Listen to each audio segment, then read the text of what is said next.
This is Roger Hebard and his beautiful wife Elizabeth, and tonight we're in Psalms 19, but I wanted to read two verses of Psalm 18. I sure love it. I love you, O Lord, my strength. That's verse 1. Verse 2, the Lord is my rock and my fortress and my deliverer, my God, my rock, in whom I take refuge, my shield and the horn of my salvation, my stronghold. Wow. I'm going to put those to memory. In the third verse, I call upon the Lord who is worthy to be praised, and I am saved from my enemies. All right. I just had to read that because I read it the other day. Boy, that's Psalm 18. It's a long one, but it is good.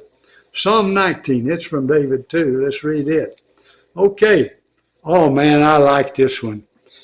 Hey, man, you tell your friends, I know you're believers because you wouldn't be listening to me if you weren't believers, or else you really want to be a believer.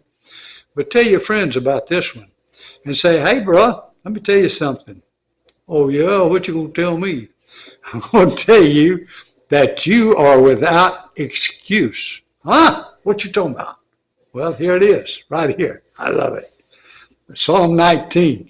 Turn over there to Psalm 19. The heavens declare the glory of God. Amen. And the sky above proclaims his handiwork. Day to day pours out speech. You hear me? And night to night reveals knowledge.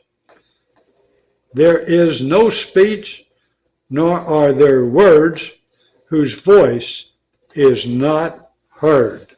All right, you just read that first 3 or 4 verses. Those are 3 verses to Bubba and say, hey, man, you got to listen to this, Bubba. Well, I didn't know that. You know the heavens. You know, our people can put some satellites up there and they're going to stay there, you know, pretty good. Maybe for 100 years even. I doubt it, but maybe. How about 1 billion years? Huh? I mean, the heavens. And did you know these heavens are expanding? Yeah, that's what through the atheists and the agnostics and the, what do you call them, the ones, the evolutionists, threw them in a tizzy. Because science has proven that the universe is expanding. That means it had a beginning. It was spoken into existence. It started from nothing. Seriously, they found that out. I think it was just hydrogen gas. And isn't that amazing? And our bodies, science has revealed how intricate even the most minute cells are. Just so intelligent. They know where to go, where to be, how they are so advanced. There's no way that you can just pop from a dog and all of a sudden be a man. It is fantastic. Wow, God is so amazing. So you tell him he's without excuse. There is no speech, nor there are words whose voice is not heard.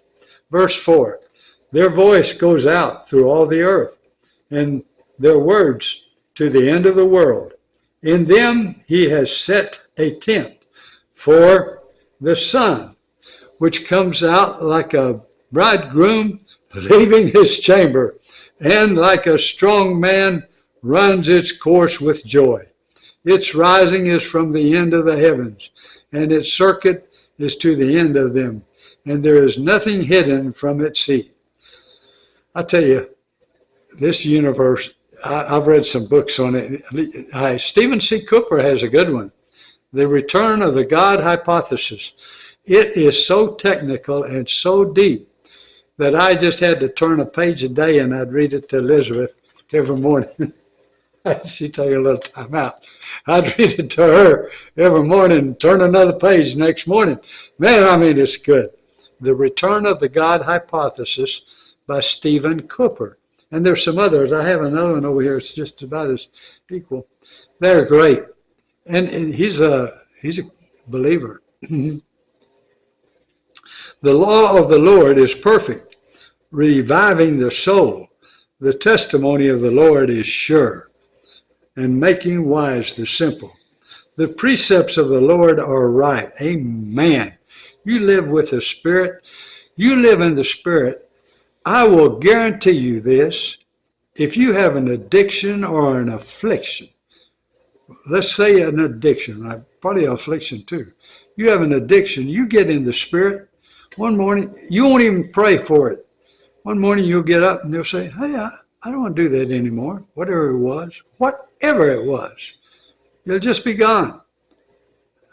That's true, but you have to be living in the Spirit and leaving the flesh. Okay.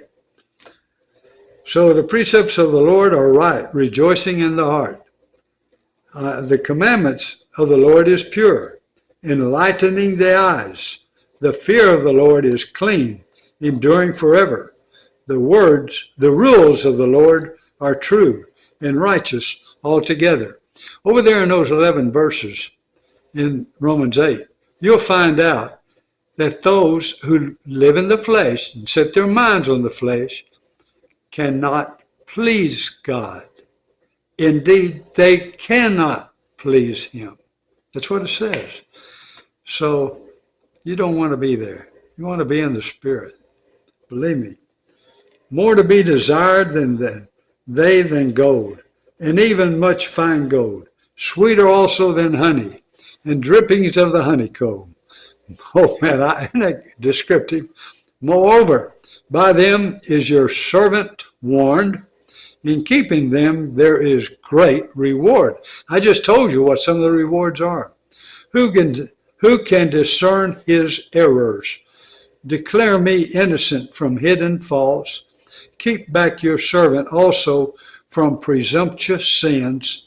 Let them not have dominion over me. Then I shall be blameless and innocent of great transgression. Again, you're living in the Spirit. You're leaving the flesh. Amen. These words, they're right. Hey, this is the way we used to close. I was teaching my mother Sunday school class, and they always close with this. Let the words of my mouth and the meditations of my heart be acceptable in thy sight, O Lord, my strength and my Redeemer. And this one says, let the words of my mouth and the meditations of my heart be acceptable in your sight, O Lord, my rock and my Redeemer. Okay, I like that, my rock. I love the rock. Okay, I could just go on and on. I do want to say this about the rock. There's all over the Bible, hey, see, I lay a stone in Zion. It's a rock that makes men stumble. You know why? Because of their unbelief, and it crushes them. We don't have any unbelief or hardening of the heart because we rejoice in the Lord. Amen. Well, thank you for listening.